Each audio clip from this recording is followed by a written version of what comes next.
Calling from a 610 area code. Who's this? Who are you calling from? 610. 610. Yeah, this is Rick from Pennsylvania. Rick, what's on your mind? I wanted to revisit a clip that's up on YouTube. It's from June 11th, 2017.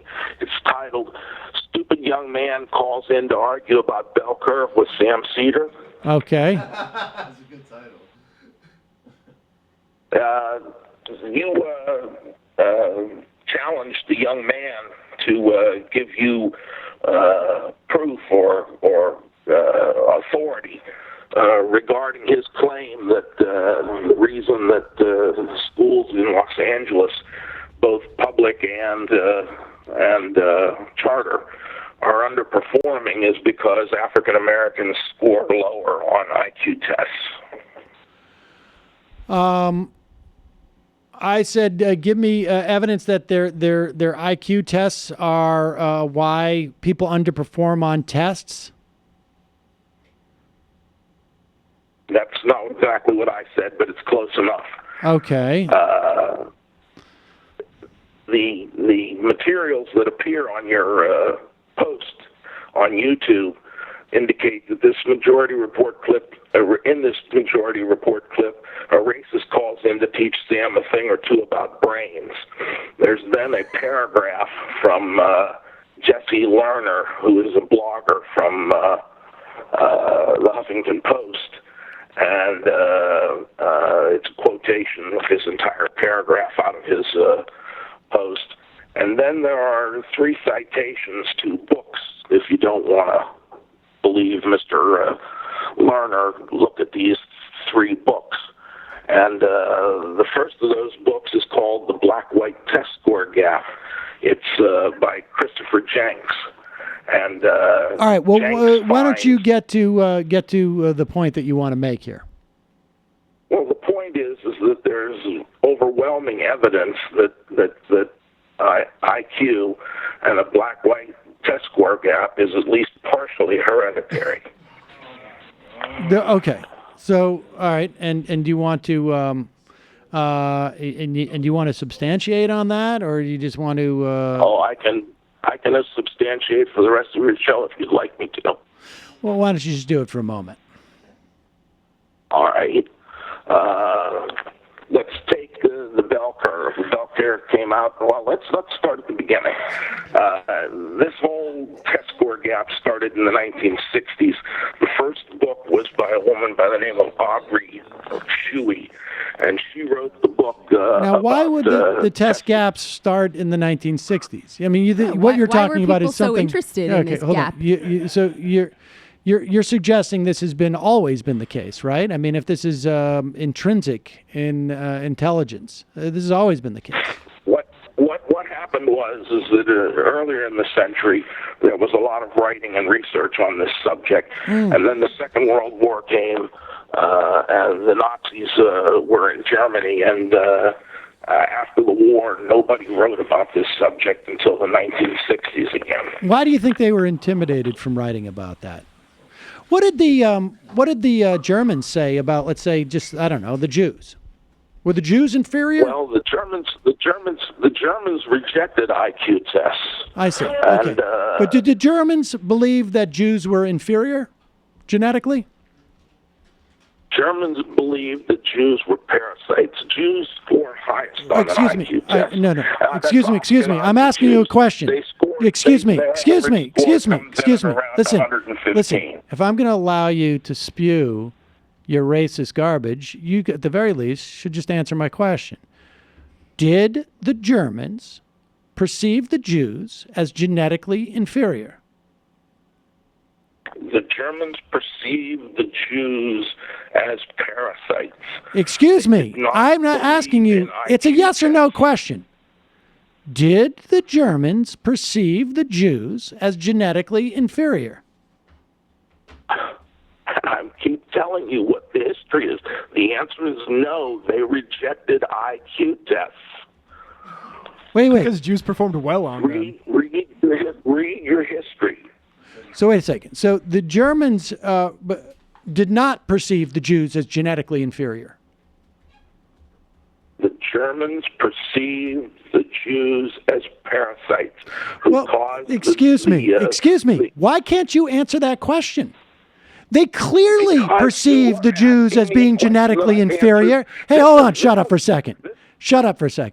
They clearly perceived the Jews as being inferior genetically. Otherwise, it would have been just a cultural problem that they felt they could have corrected if it was just they're parasitic by culture. It was a genetic nature of them to be parasitic. Surely you do not believe that parasites are considered genetically superior to those that they would suck upon, do you? All right, you successfully sidetracked me like you did John Connor on June 11th. I'm asking you a simple question that you could have simply answered and we could have moved on, but for some reason you wouldn't do it. All right, all right, the Germans considered Jews to be genetically inferior. Now can we move on to the science? Now, do you think that they were correct? No, they were incorrect. Okay, so who's genetically inferior according to you? Who's genetically inferior according to you? Who's genetically inferior according to you? Different populations have different average IQ scores. Ashkenazi Jews come in at the highest. They center around 115. The next group down are Asians. They center around 107. Then you get whites who center around 100. May I go on? No.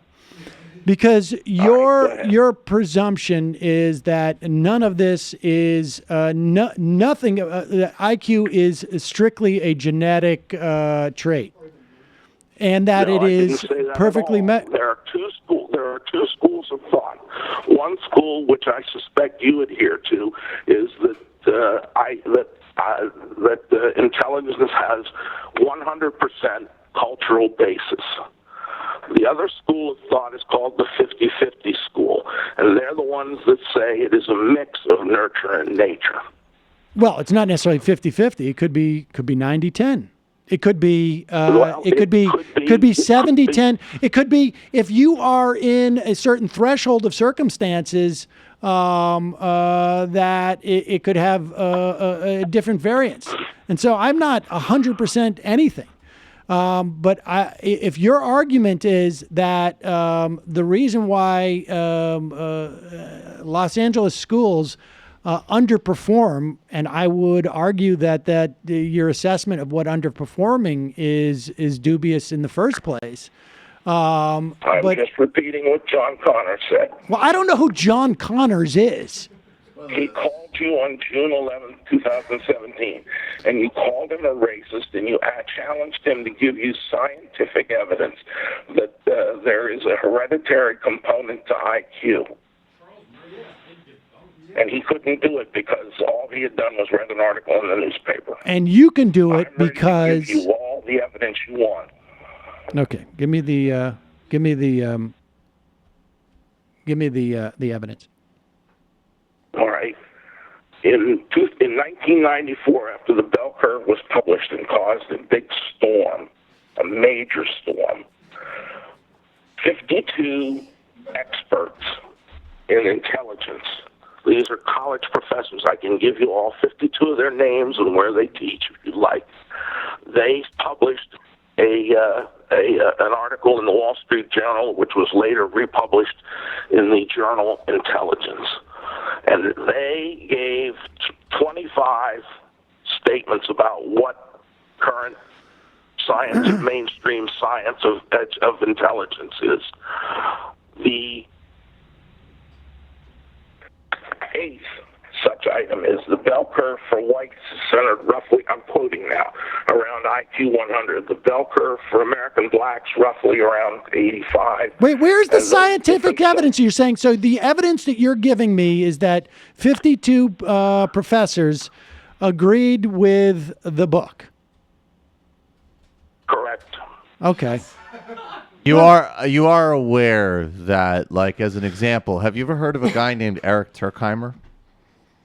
I'm aware of him. I listened to your thing on there, and I know Eric Turkheimer's evidence excellent. He believes that the contribution to intelligence is 100% cultural. No, you didn't listen carefully. You didn't listen carefully. That's not. You're actually radically distorting what he said. What he said and what he no, you just did. You just got, if you get such a basic wrong, you couldn't be trusted to say anything else. What he said was that it is a fusion of environmental and genetic.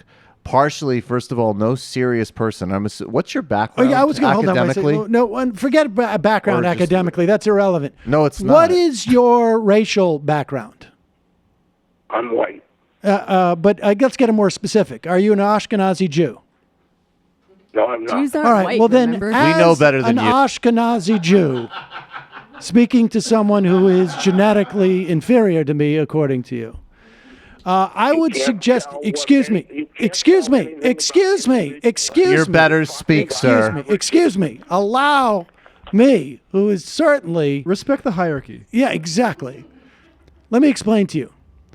If you plant a seed or a sapling on the ground, and you do not have environmental factors influencing it, the genetic code of that sapling will have a lot more opportunity to express itself. However, if you starve it of water, or you step on it, or you expose it to extreme cold, there's bound to be implications for what it was genetically predisposed for. That is essentially what Turkheim says. And so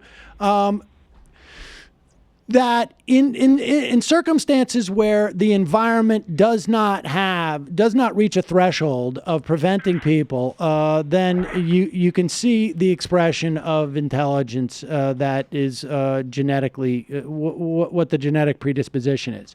But if I was to take